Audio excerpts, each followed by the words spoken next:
مجھے جواب چاہیے، ہاں یا نہ۔ وجاہت نے دو ٹوک الفاظ میں کہا۔ میری کچھ شرائط ہیں، اگر آپ مانتے ہیں تو ہاں، اور اگر آپ کو اعتراض ہوا تو میری طرف سے نہ ہی سمجھیے گا۔ اس رشتے اور وجاہت کے نام کی اب ہانیہ کو بہت ضرورت تھی، مگر وہ بالکل بھی یہ بات وجاہت عالم کو جتانا نہیں چاہتی تھی۔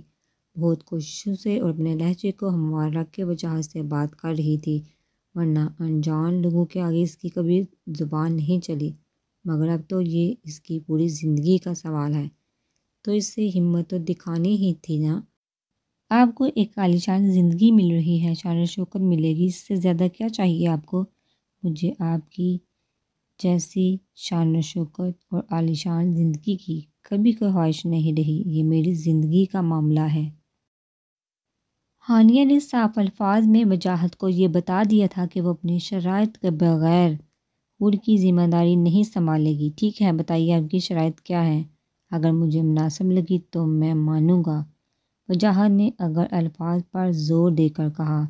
سب سے پہلی بات، اگر آپ چاہتے ہیں کہ میں آپ کی زندگی میں دخل اندازی نہ کروں تو اس بات کا خیال آپ بھی رکھیں گے۔ اگر مجھے آپ کے معاملات میں بولنے کی اجازت نہیں تو آپ بھی میرے معاملات سے دور رہیں گے۔ اگر میرا آپ پر کوئی حق نہیں ہوگا تو آپ بھی مجھ پر کبھی کوئی حق نہیں جتائیں گے۔ اور سب سے اہم بات، اس کانٹریکٹ کے بارے میں آپ کسی کو کچھ نہیں بتائیں گے۔ یہ بات ہمیشہ صرف آپ کی اور میرے بیچ میں رہے گی۔ اب آخری بات، میں ایک عزت دار گھرانے کی لڑکی ہوں، اور ہر عزت دار لڑکی کی جیسے شادی ہوتی ہے ویسے ہی میری رخصتی بھی میرے گھر سے ہی ہوگی۔ اس کے لیے آپ اپنے پیرنٹس کو میرے گھر لے کر آئیں گے۔ ہانیہ نے اپنی شرائط وجاہت کے سامنے رکھی تو وجاہت طنزیہ مسکرانے لگا۔ آپ کو لگتا ہے کہ میں آپ کی یہ شرائط مانوں گا؟ بالکل، کیونکہ میں نے کوئی ناجائز مانگ نہیں کی ہے۔ وجاہت کو بھی یہ سب مانگ ناجائز نہ لگی، اور اپنی بیٹی کے لیے وہ اتنا تو کر ہی سکتا تھا۔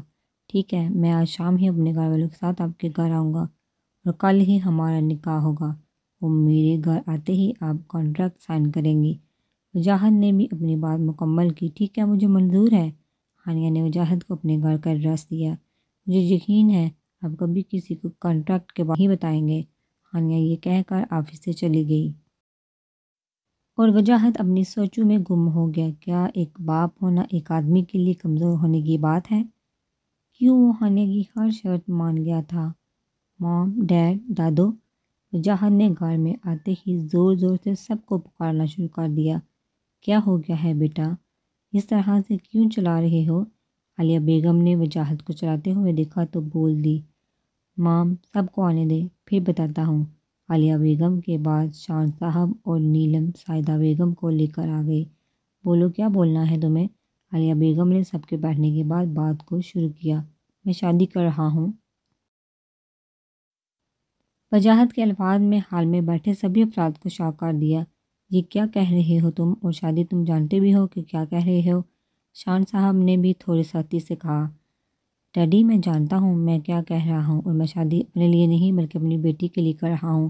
وجاہت نے شادی کی اصل وجہ بتائی تو اب شان صاحب تھوڑے نرم پڑے۔ لڑکی کون ہے؟ سائدہ بیگم نے بس اتنا ہی پوچھا۔ ہے ایک لڑکی، آپ لوگوں اب بھی میرے ساتھ اس کے گھر چلیں۔ کل ہی نکاح ہوگا کیونکہ پرسوں مجھے ایئرلینڈ جانا ہے 3 سے 4 ماہ کے لیے۔ وجاہت بیٹا، پہلے تو تم کہہ رہے ہو کہ تمہیں کل شادی کرنی ہے، اور دوسری طرف تم 3-4 ماہ کے لیے باہر ملک جاؤ گے اپنی نئی نویلی دلہن کو چھوڑ کر۔ عالیہ بیگم کو وجاہت کی سوچ کبھی سمجھ نہ آئی۔ مام، میں شادی اپنے لیے نہیں اپنی بیٹی کے لیے کر رہا ہوں۔ اس لڑکی سے میں بات کر چکا ہوں، وہ اس گھر میں اور میری زندگی میں صرف میری بیٹی کے لیے ہی آئے گی، اور اسے اس بات سے کوئی اعتراض بھی نہیں ہے۔ شان صاحب اور عالیہ بیگم وجاہت کو کچھ بولتے اس سے پہلے ہی سائدہ بیگم بیچ میں بولی، ٹھیک ہے، کب تک چلنا ہے؟ آپ سب لوگ ریڈی ہو جائیں، پھر چلتے ہیں۔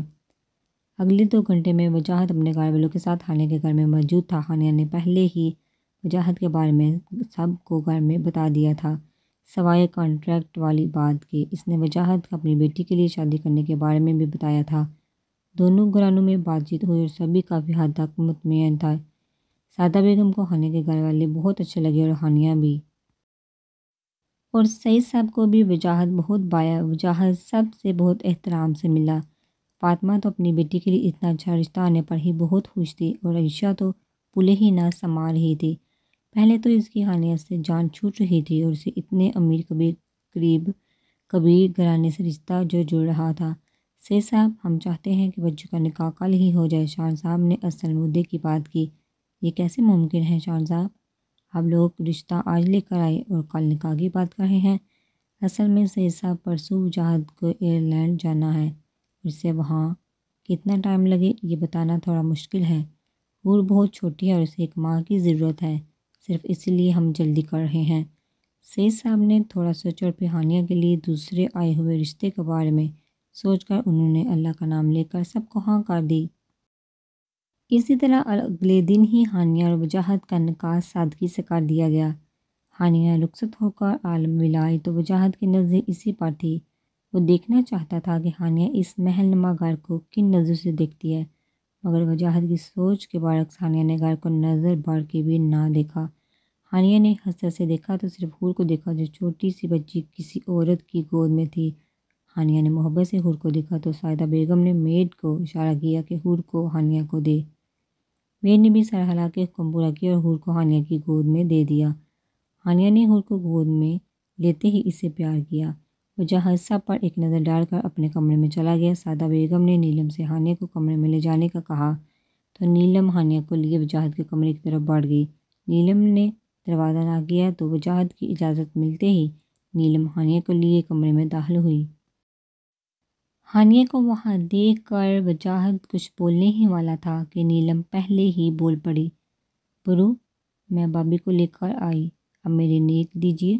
وجاہت نے نیلم کو گھور کے کہا، یہ کوئی سیلیبریشن نہیں ہے نیلم کہ تمہیں نیک دیا جائے اور ہانیہ حور کے کمرے میں رہے گی، حور کے روم میں لے کر جاؤ۔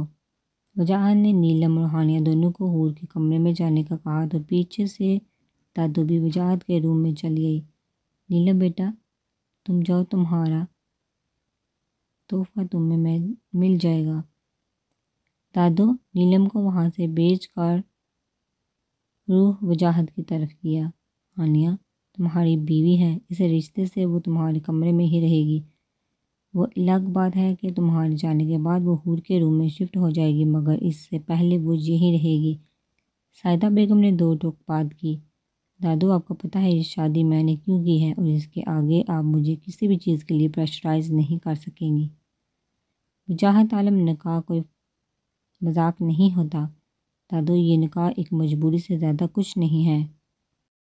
وجاہت نے بھی اپنی بات رکھی مگر سعیدہ بیگم کہاں ہار ماننے والی تھی۔ ہانیہ کو وہیں رہنے کا کہہ کر وہاں سے چلی گئی اور ہانیہ جہاں کھڑی تھی وہیں کھڑی رہ گئی۔ جبکہ دادو کے جانے کے بعد وجاہت نے غصے سے ہانیہ کو صوفے پر بیٹھنے کا کہا، اب تم کیا وہیں کھڑی ہوگی، بیٹھو وہاں جا کر۔ ہانیہ خاموشی سے کمرے میں موجود 3 سیٹر صوفے پر جا کر بیٹھ گئی۔ وجاہت نے ایک نظر ہانیہ کو دیکھا۔ سنہرے رنگ کے گھیر دار پاؤں تک آتی فراق میں سرخ رنگ کا دوپٹہ پہنے، کانوں میں چھوٹی مگر خوبصورت جھمکے پہنے ہوئے ہلکے میک اپ میں وہ صوفے پر بیٹھی تھی۔ وجاہت نے اس کے سامنے کانٹریکٹ کے پیپر رکھے۔ میں نے آپ کی شرائط مانی، اب آپ بھی اپنی ذمہ داری پوری کریں۔ وجاہت نے اب کے بار لہجے کو ہموار رکھ کے کہا۔ ہانیہ نے بھی بغیر کچھ کہے ہی پیپر پر سائن کر دیے۔